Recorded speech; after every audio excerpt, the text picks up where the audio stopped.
이닝이 이 정도면 이 선수가 부상을 겪을 수 있겠구나. 기아 타이거즈의 에이스 제임스 네일이 끝내 시즌 아웃 판정을 받았다. 네일은 16일 광주 한화 이글스전에 선발로 나서기 전 캐치볼 도중 팔의 묵직함을 느꼈다. 이어 21일 광주 NC 다이노스전에 선발 등판하려 했지만 구단이 제동을 걸었다. 네일은 17일 서남병원과 세종스포츠 정형외과에서 정밀검진을 받은 결과 팔꿈치에 염증이 확인됐다. 기아의 5강 경쟁과는 별도로 구단은 선수 보호 차원에서 시즌을 접기로 했다. 네일이 NC전에 나설 뜻을 보였지만 멈추는 게 현명한 판단이었다. 결국 올해 기아 선발진은 양현종을 빼면 모두 팔꿈치 문제가 발생했다. 전반기 말에는 아담 올러가 팔에 무거움이 생겨 한 달 가까이 쉬었다 복귀했다. 그러나 윤영철도 전반기 막판 갑작스러운 팔꿈치 통증을 호소하다가 결국 토미존 수술을 받았다. 김도현 역시 11일 광주 롯데 자이언츠전에서 1이닝만 던진 뒤 팔꿈치 염증이 드러났다. 구속 저하 등 이상 신호가 있었고 시즌 아웃은 공식화되지 않았지만 현실적으로 복귀 가능성은 희박하다. 후반기에 돌아온 이일이도 토미존 수술을 받고 회복한 선수이기에 기아 선발진은 양현종을 제외하면 팔꿈치 이슈에서 자유로운 이가 단 한 명도 없다. 우연으로 치부할 수도 있겠지만 구단 입장에서는 심각하게 받아들여야 한다. 기아 마운드는 지난해에도 부상자가 속출했다. 불펜으로 범위를 넓혀도 이준영이 전반기 말에 팔이 무거워 잠시 이탈했고 곽도균은 시즌 초반 시즌 아웃 판정을 받고 토미존 수술을 받았다. 현대야구는 투수들이 점점 더 빠른 공을 던지려 한다. 또 새로운 변화구를 익히기 위해 팔에 큰 부담을 준다. 예전보다 투수들이 부상의 위험에 훨씬 더 노출되는 게 현실이다.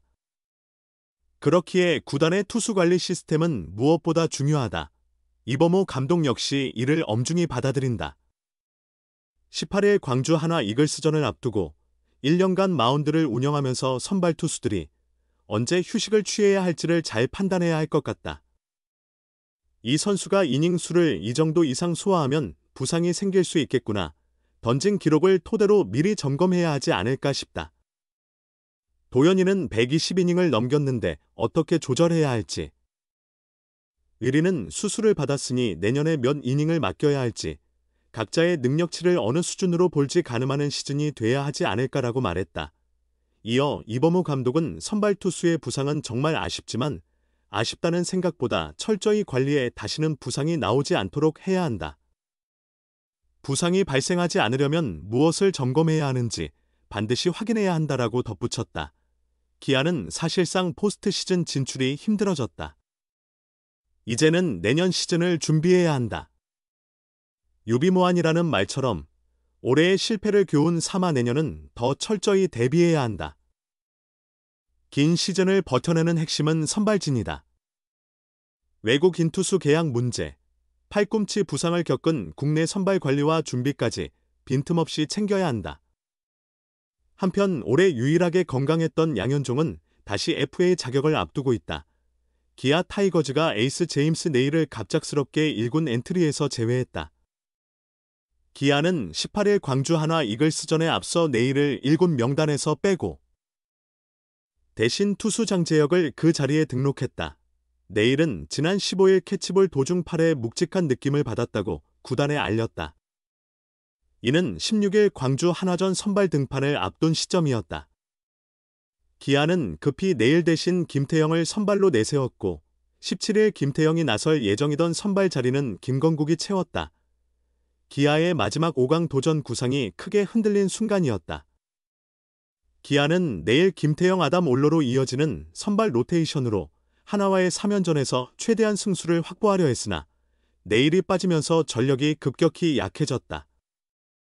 결국 우려대로 16일 1대 11 완패, 17일 2대 6패배를 당하며 가을 야구 희망이 멀어졌다. 이범호 기아 감독은 17일 광주 한화전을 앞두고 내일의 몸 상태가 회복됐다고 밝혔고 21일 광주 NC 다이노스전에 선발 등판할 계획도 전했다. 이 감독은 일요일 21일에 던질 수 있다고 한다. 팔을 많이 사용했고 이닝도 누적됐다. 접전이 많아 조금 무거웠던 것 같다. 본인이 괜찮다고 하니 큰 문제는 없을 것 같다. 굳이 힘을 빼고 던지지 않아도 될 것 같다고 설명했다. 그런데 불과 하루 만에 시즌 아웃 판정이 내려졌다. 이 감독은 어제 17일 트레이닝 스태프와 치료 과정에서 완전히 괜찮냐고 물었더니 약간 불편감은 있지만 던지는 데는 무리가 없을 것 같다고 했다. 그래도 확인이 필요하다 해서 MRI를 찍었더니 염증이 발견됐다. 무리하지 않고 쉬는 게 낫다고 판단해 엔트리에서 제외했다고 말했다. 내일은 지난해 기아의 통합 우승을 견인하며 올해 180만 달러, 약 24억 원의 재계약을 맺었다. 27경기에서 8승 4패, 164 3분의 1이닝, 152탈 3진, 평균 자책점 2.25라는 성적을 올렸다. 파리 기아는 현실적으로 5강 진입이 힘든 상황에서 내일을 억지로 기용할 필요가 없다고 판단했다. 내년에도 함께할 가능성을 염두에 둔 결정이었다. 이 감독은 열흘이 지나면 경기가 거의 없다. 선수 본인은 아쉬워하지만 지금까지 시즌을 잘 던져준 만큼 무리를 시키지 않는 게 맞다고 봤다. 이제는 그만 던지는 게 옳다고 생각한다. 고다노이 말했다. 폰세처럼 던지고 싶다. 올 시즌 KBO 리그에 본격 등장한 마구는 킥 체인지업이다. 변형 체인지업의 일종이다. 킥은 축구에서 흔히 쓰는 킥이 맞다. 손가락으로 차듯이 던진다고 해서 킥 체인지업이라는 명칭이 붙었다고 현장 지도자들은 설명한다. 5손가락 중 중지가 가장 강한 힘을 내므로 자연스럽게 중지를 이용해 차듯이 던진다. 이 구종은 포크볼처럼 급격히 떨어진다. 하지만 요즘 포크볼이 하강하면서 좌우로 흔들리는 경우가 많고 킥 체인지업은 오직 수직으로 낙하한다는 점이 차이다. 당연히 타자들은 이를 공략하는 데 큰 어려움을 겪는다. 국내에서는 올해 제임스 네일, 기아 타이거즈, 코디 폰세, 한화 이글스 등이 주로 사용한다. 네일은 이미 150km대 투심과 스위퍼로 KBO 리그를 지배했다. 하지만 그의 구종이 많은 편은 아니어서 컨디션이 흔들리거나 타자들의 집중력과 준비가 뛰어날 때는 새로운 구종을 던질 필요성을 절감했다. 그렇게 킥 체인지업을 비시즌 동안 갈고 닦아 실전에 활용하고 있다. 야구 기록 사이트 스태티즈에 따르면 체인지업 피안타율은 지난해 0.32일에서 올해 0.241로 크게 낮아졌다. 킥 체인지업을 기존 체인지업과 섞어 던진 효과가 나타난 것이다. 하지만 15일 창원 NC 다이노스전을 마친 네일은 요즘 킥 체인지업은 거의 던지지 않는다라고 털어놨다. 이유는 단순하다. 아직 완성도가 기대에 못 미치기 때문이다. 현재 사용하는 서클 체인지업도 충분히 좋아 킥 체인지업은 꾸준히 훈련 중이라고 했다. 또 폰세의 킥 체인지업을 높이 평가했다. 네일은 킥 체인지업에 대해 여전히 연습하고 있다. 아직은 일정하지 않아 실전에서 자주 쓰지 않는다. 폰세처럼 던지려고 계속 시도 중이다. 잘 던질 때도 있지만 때로는 형편없다. 그래도 내 서클 체인지업이 있다. 작년보다 훨씬 좋아졌다라고 말했다. 킥 체인지업을 자주 던지지 않아도 충분히 위력적이다. 네일은 지난 삼성 라이온즈전 10일 대구 6.1이닝 6피안타 2탈 3진 2사사구 1자책부터 체인지업이 잘 통하고 있다.